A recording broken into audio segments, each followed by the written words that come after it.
Before we begin, drop a comment below with your country and what time it is right now where you're watching. Whether it's sunrise in Nairobi, midnight in New York, afternoon in Canada, or evening in France, I want to know. Don't just sit back, tell me where in the world you are. Now, let's dive into the story. Marlena's wrinkled hands shook as she stared at the eviction notice.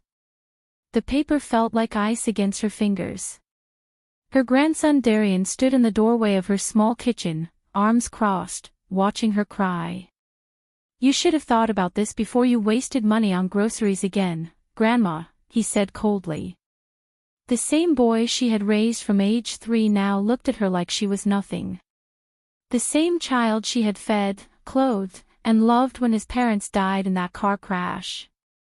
Now at 28, Darian controlled everything, her bank account, her medicines, her life. And today, he had spent her rent money on a new motorcycle.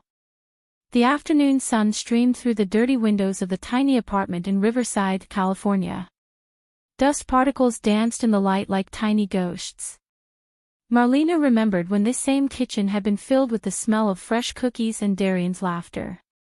Now it smelled like fear and broken dreams.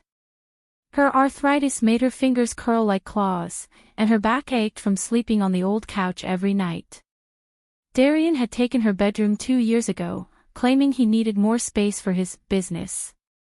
She never asked what kind of business kept him out all night and brought strange men to their door. The landlord called 3 times today, Darian continued, his voice sharp as a knife.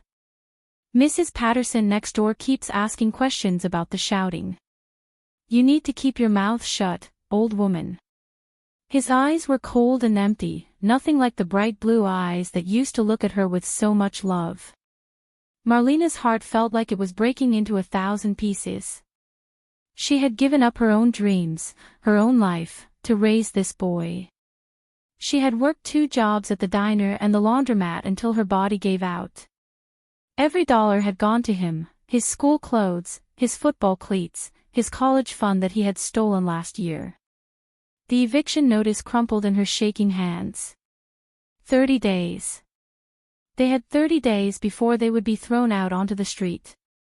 But Marlena knew the truth that made her stomach twist with fear. Darian didn't care if she ended up homeless. He had been planning something for months. She had seen him looking at nursing home brochures, making phone calls in hushed voices.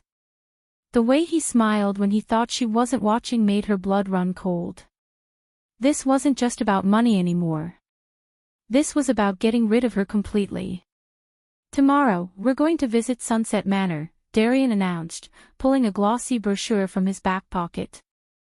The old woman on the cover looked happy, surrounded by flowers and smiling nurses. But Marlena had heard the stories. She knew what happened to old people who had nobody left to fight for them. Her fingers found the small silver locket around her neck, the one with Darian's baby picture inside. The picture of the sweet boy who used to call her his forever angel. As thunder rumbled outside and the first raindrops hit the window, Marlena realized she had a choice to make. She could let him destroy her, or she could find a way to fight back. 10 years earlier, Marlena Rodriguez had been a different woman. Her black hair was streaked with silver, and her brown eyes sparkled with life. She lived in a beautiful house on Maple Street with a garden full of roses and a kitchen that always smelled like fresh bread. At 65, she was finally ready to enjoy retirement after 40 years of working as a nurse at County General Hospital.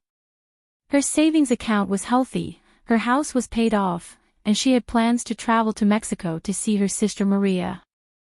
Then the phone call came that changed everything forever. "There's been an accident," the police officer's voice was gentle but firm. "Your daughter Carmen and her husband were killed instantly. The boy survived." Marlena's world tilted sideways. Carmen, her only child, was gone. Her son-in-law Derek, who had always treated Marlena like his own mother, was gone too. But 18-year-old Darian was alive, broken and bleeding in a hospital bed, with no one else in the world who loved him. Without hesitation, Marlena sold her dream house and moved to Riverside to be closer to the trauma center where Darian would spend the next 6 months recovering. The doctor said Darian might never walk normally again. His left leg was shattered, held together with metal pins and screws. But worse than his physical injuries were the nightmares that made him scream in his sleep. The guilt that ate away at him because he had been the one driving that night. He had been drinking at a college party, and even though the other driver had run the red light, Darian blamed himself for his parents' deaths. Marlena sat by his bedside every day, reading to him, bringing him homemade soup, promising him that everything would be okay. She used her entire life savings to pay for his surgeries and therapy. When Darian finally came home to the small apartment Marlena had rented, he was different.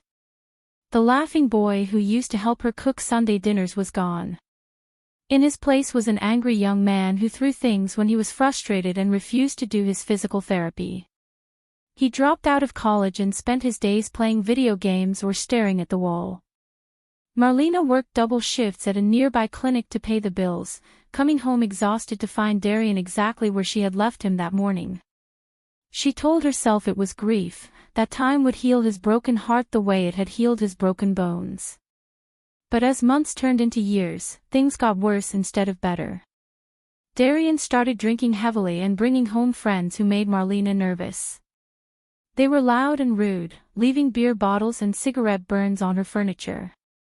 When she tried to talk to Darian about it, he would explode in rage, calling her names that made her cry herself to sleep. Sometimes he would apologize the next morning, bringing her coffee in bed and telling her he loved her. Those moments gave her hope that her sweet grandson was still in there somewhere, fighting to get out. She never imagined that his apologies were just another way to control her. The changes started small, like drops of poison in a glass of water. First, Darian convinced Marlena that she was getting forgetful and shouldn't handle her own finances anymore.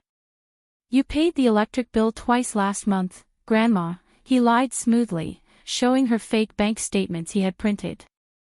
"Let me take care of this stuff. You've done enough." Marlena, who had managed hospital budgets for decades, suddenly found herself locked out of her own bank accounts. Darian promised he was protecting her, but the bills started piling up while he bought expensive clothes and electronics. Then came the isolation. Darian convinced Marlena that her old friends from the hospital were just being nice to her out of pity. "They don't really care about you," he would whisper in her ear. "They think you're just a crazy old woman now." When Mrs. Patterson from next door invited Marlena for coffee, Darian would create a scene, accusing the neighbor of being nosy and trying to cause trouble.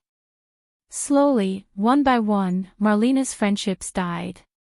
Her phone stopped ringing. Her mailbox stayed empty except for bills and advertisements.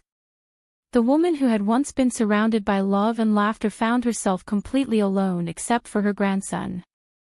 The emotional abuse was like a slow-acting cancer, eating away at Marlena's confidence and self-worth. Darian had learned exactly which words would hurt her the most. "No wonder my parents never visited you much," he would snarl during their fights. "You're suffocating and pathetic. I'm only staying here because I feel sorry for you." Every cruel word was carefully chosen to make Marlena believe she was worthless without him. When she tried to stand up for herself, he would remind her of all the money she had spent on his medical bills, making her feel guilty for her own generosity. The physical intimidation started with small things. Darian would slam doors so hard the walls shook. He would punch holes in the drywall when he was angry, always making sure Marlena was watching. He never hit her directly, but he didn't need to. The message was clear: she was old and weak, and he was young and strong. When she flinched away from his raised voice, he would laugh and call her dramatic. But Marlena could see the darkness growing in his eyes, the same look she had seen in the eyes of abusive husbands who brought their wives to the emergency room. By the 5th year, Marlena barely recognized herself in the mirror. Her hair had gone completely white, and her face was lined with worry and fear. She had lost 30 pounds because Darian controlled the grocery money and often forgot to buy food for her. She wore the same 3 dresses over and over because there was no money left for clothes after Darian paid for his car insurance and cell phone bills. The woman who had once been confident and strong now jumped at shadows and apologized for everything, even breathing too loudly. But deep inside, buried under years of abuse and manipulation, a tiny spark of the real Marlena still flickered, waiting for the right moment to burst into flames. The 7th year was when Marlena realized she was truly trapped.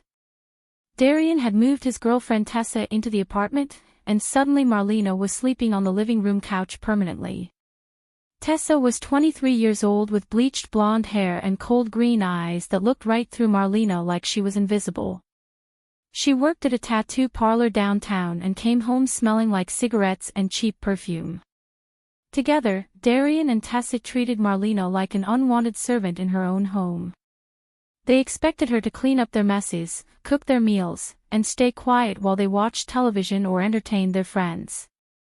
"Your grandmother gives me the creeps," Marlena heard Tessa whisper to Darian one night. "She's always just sitting there, staring at nothing. It's like living with a ghost." Darian laughed and agreed. "Don't worry, babe. I'm working on getting her into a home soon. Then we'll have this place to ourselves." The words hit Marlena like physical blows. She pressed her face into the couch pillow to muffle her sobs. This was her apartment, paid for with her social security checks. But somehow, she had become the unwelcome guest in her own life. The couple's drug use became more obvious as time went on. Marlena would find small plastic bags and strange pipes hidden around the apartment. The smell of burning chemicals would drift from the bedroom, making her cough and feel dizzy. Strange people started coming and going at all hours of the night, speaking in hushed voices and counting money. Marlena was terrified that the police would raid the apartment and she would be arrested too. When she tried to talk to Darian about it, he grabbed her wrist so hard it left bruises. "Mind your own business, old woman," he hissed. "You don't know what you're talking about." The final humiliation came when Marlena's old supervisor from the hospital, Nancy Chin, tried to visit. Nancy had been calling for months, worried because Marlena had stopped answering her phone. When she showed up at the apartment, Darian met her at the door with a performance worthy of an Oscar. "I'm so sorry," he said with fake tears in his eyes. "Grandma has been having some problems with her memory. The doctors think it might be dementia. She gets confused and says strange things sometimes. She doesn't really want visitors anymore, it upsets her." Nancy looked past him to where Marlena sat on the couch, trying desperately to catch her former colleague's eye. But Darian blocked her view and gently closed the door. "I'll tell her you stopped by," he lied. That night, alone in the dark living room, Marlena stared at the ceiling and realized the horrible truth. Everyone who had ever cared about her believed she was losing her mind. Her bank accounts were empty. Her credit cards were maxed out. She had no car, no phone, no way to escape. At 75 years old, she was more trapped than any prisoner in any jail. The boy she had loved more than her own life had systematically destroyed her piece by piece, and no one even knew she was in danger. As she listened to Darian and Tessa laughing in the bedroom that used to be hers, Marlena made a promise to herself. She would find a way out of this nightmare, even if it was the last thing she ever did.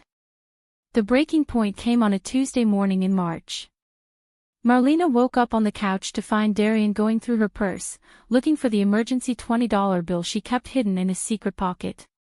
It was money she had saved by skipping meals, hoping to buy medicine for the infection that had been making her cough for weeks. "I need gas money," he said without looking at her, pocketing the crumpled bill. "Tessa and I are going to Vegas for the weekend."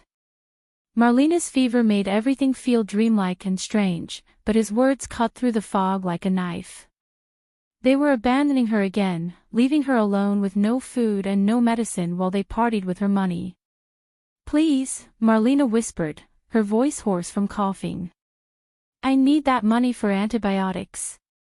The clinic doctor said. Darian spun around, his face twisted with annoyance. The clinic doctor said you're fine, you crazy old bat. You're always imagining some new sickness. Maybe if you stopped feeling sorry for yourself, you'd feel better. But Marlena could see something different in his eyes today. Not just anger, but calculation. Cold planning. He wanted her to get sicker. He wanted her to be too weak to fight back. The realization hit her like ice water in her veins.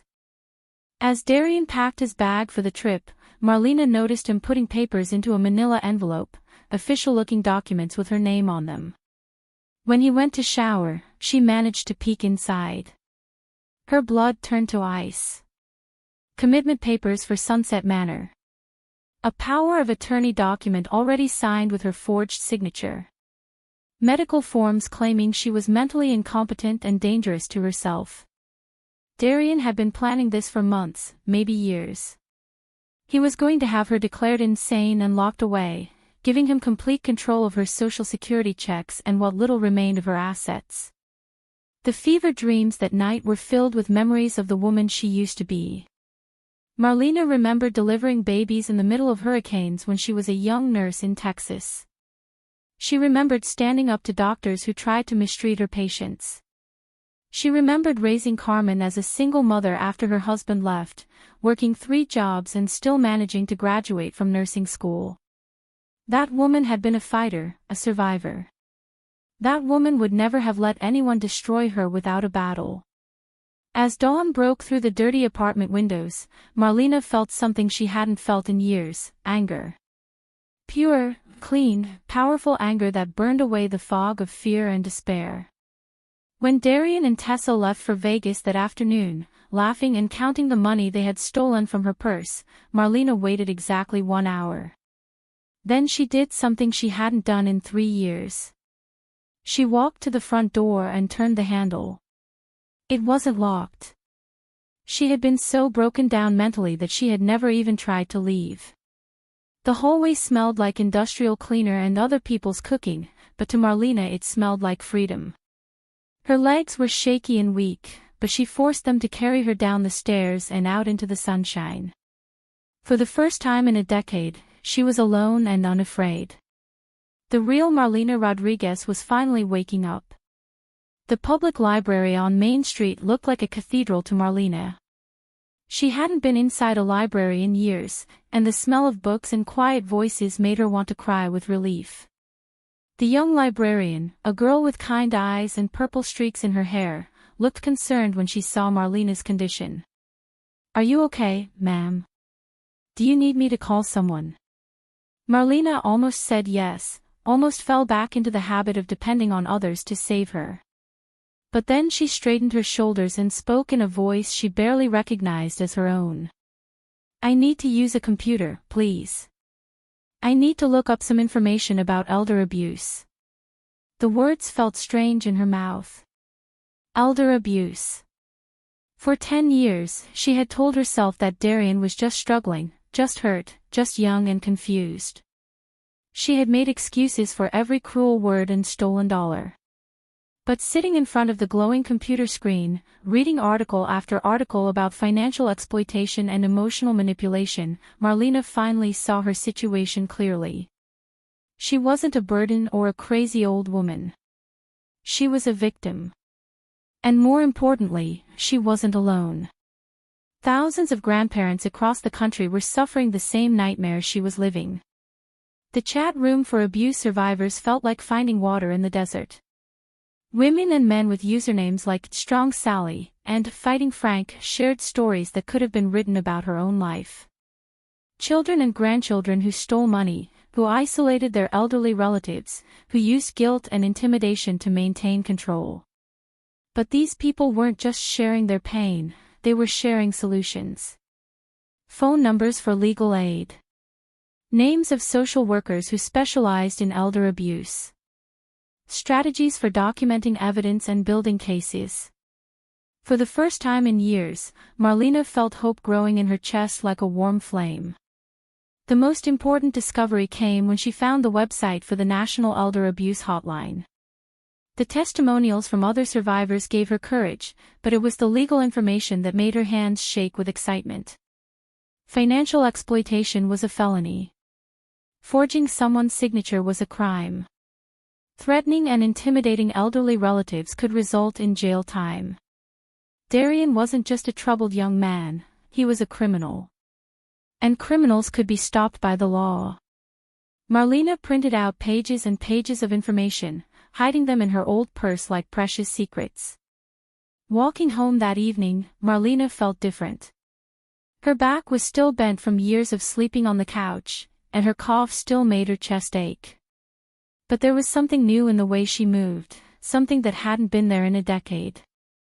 Purpose. She had work to do and plans to make. She had evidence to gather and phone calls to make. Most importantly, she had hope. Real hope, based not on wishes or prayers, but on facts and laws and the knowledge that she wasn't powerless after all. As she climbed the stairs to the apartment where Darian would return tomorrow night, Marlena smiled for the first time in years.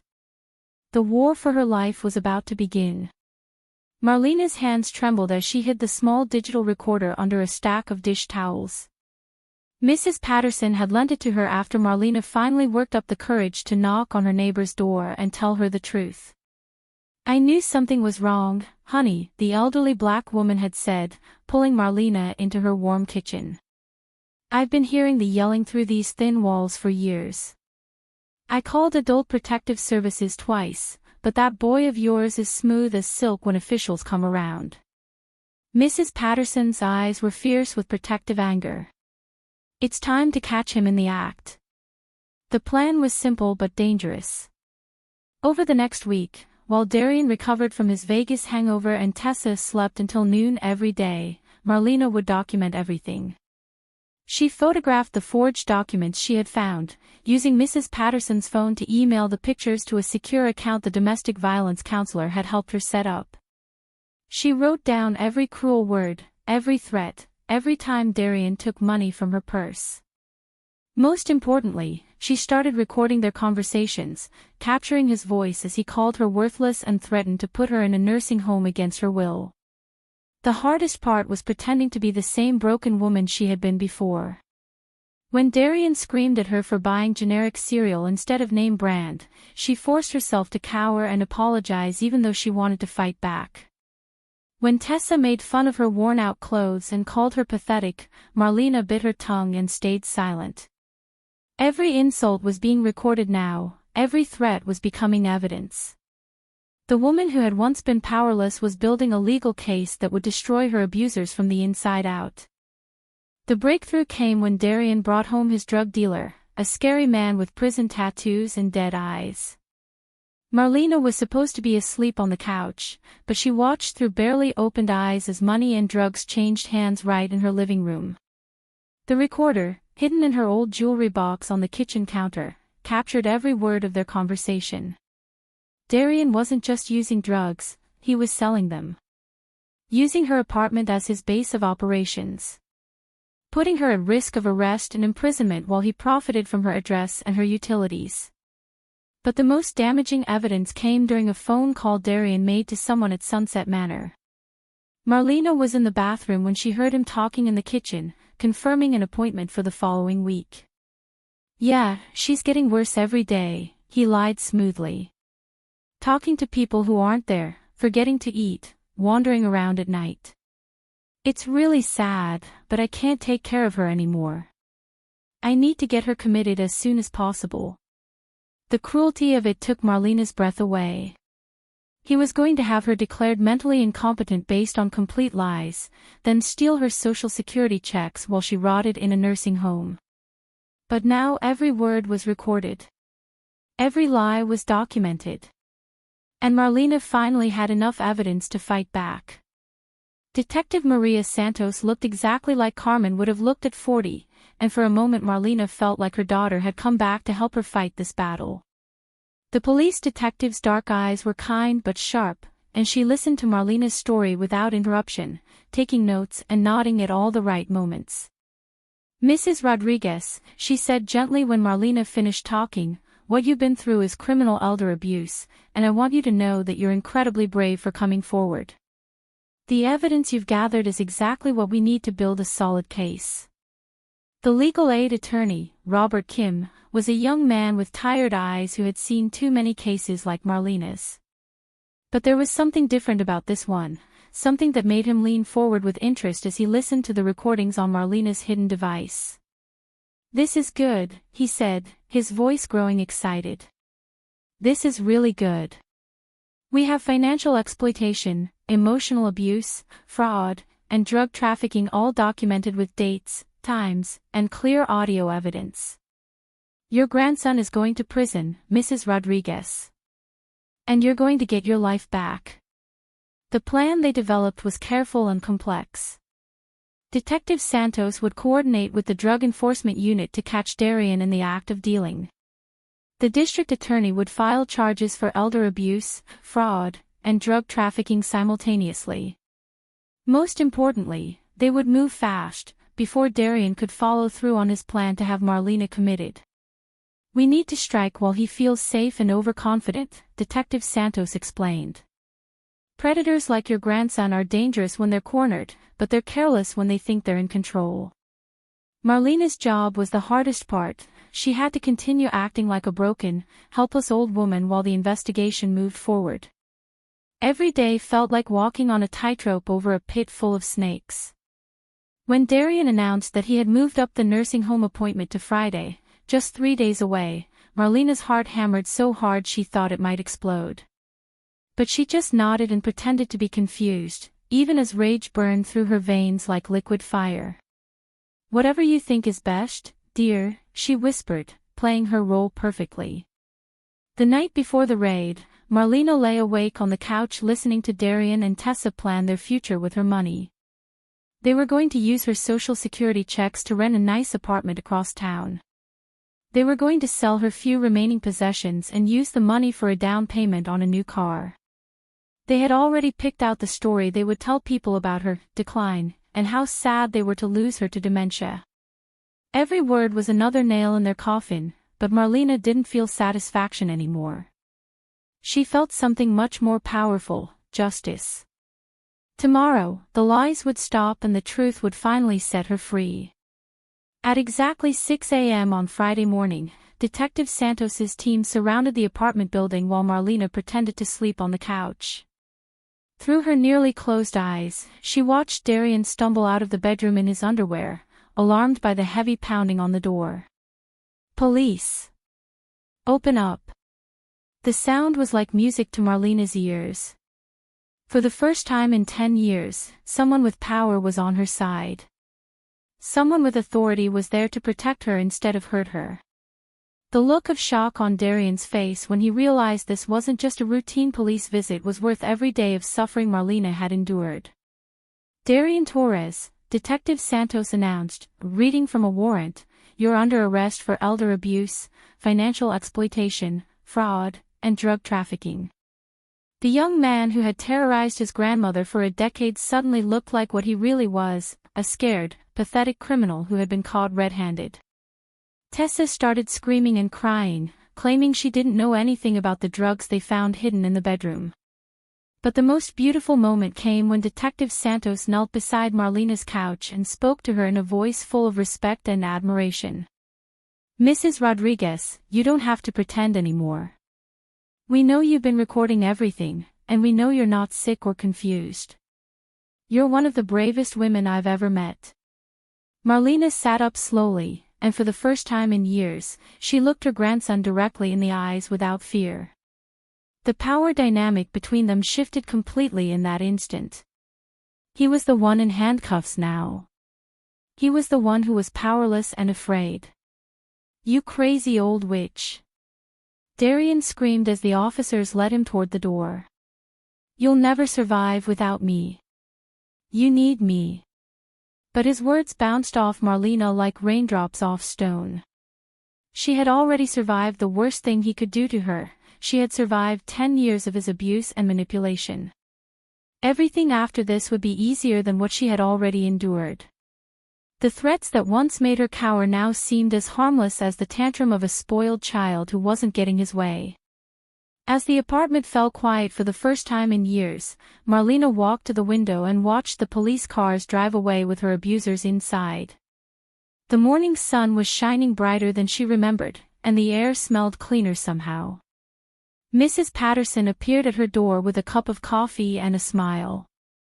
"How does it feel to be free, honey?" she asked. Marlena took the coffee with steady hands and looked out at the world she was about to reclaim.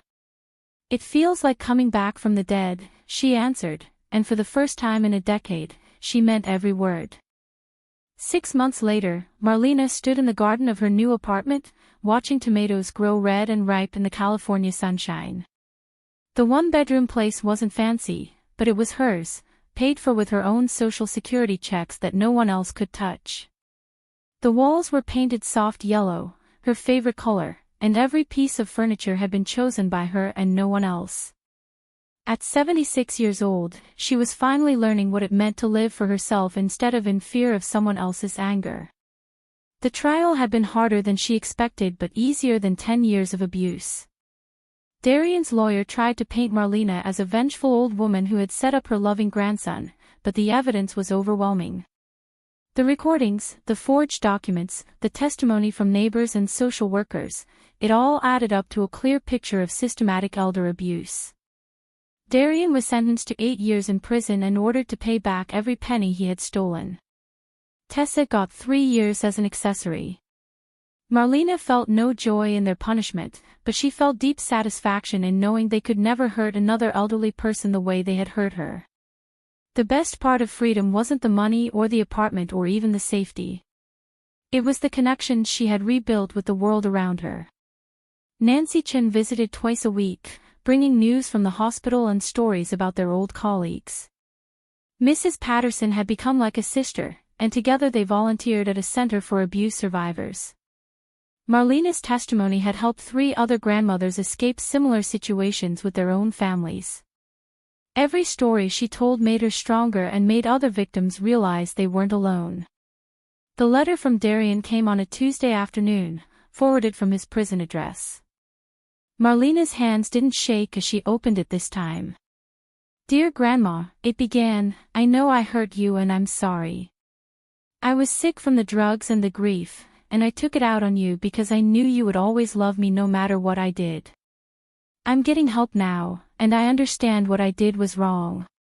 When I get out, I want to make it up to you. I want us to be a family again."